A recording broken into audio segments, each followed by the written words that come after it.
Kitchen आणि मी आणि kitchen. Hair wash केलेत, मस्त वाटतात आहे ना, कर्ली कर्ली करून ठेवलेत. साडी वेअर केली आज मस्त.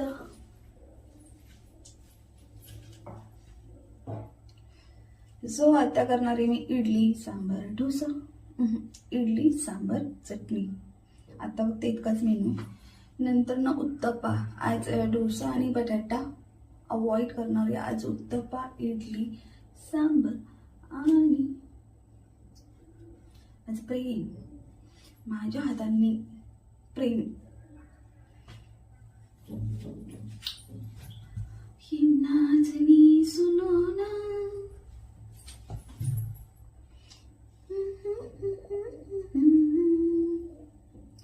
सुरुवात कुठून करायची ॲक्च्युली त्याचा विचार करते की मी सुरुवात कुठून करूया.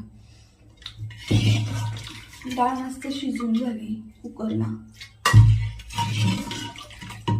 थोडीशी डाळीला मस्तपैकी घोटून घ्यायची आणि मस्त सांबारला फोडणी द्यायची. त्याआधी मला चिरावी लागते भाजी चिरावी लागेल. वांग, भोपळा, शेवग्याची शेंग असे काही जिन्नस घालून मी करणार आहे सांबार. ओके. आणि काय सांगू गाईज, मी सांबार इतकं अप्रतिम बनवते की माझ्या घरचे असे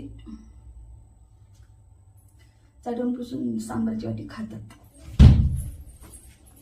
आणि अक्षरशः माझ्या शेवग्याची शेंग पाहू शकता, एकच आहे, एकच, ती पण कशी झाली.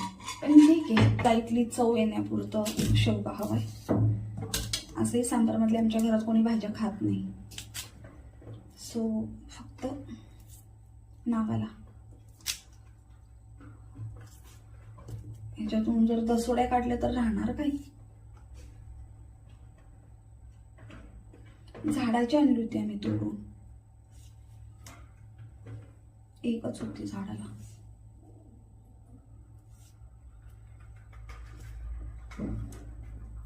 ठीक आहे, मला फक्त सांबारला टेस्ट येण्यापुरती झाली तरी चालेल.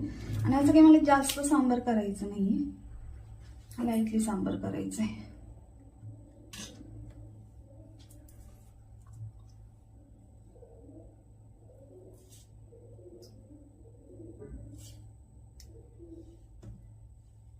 दोन तर झालेत अवेलेबल.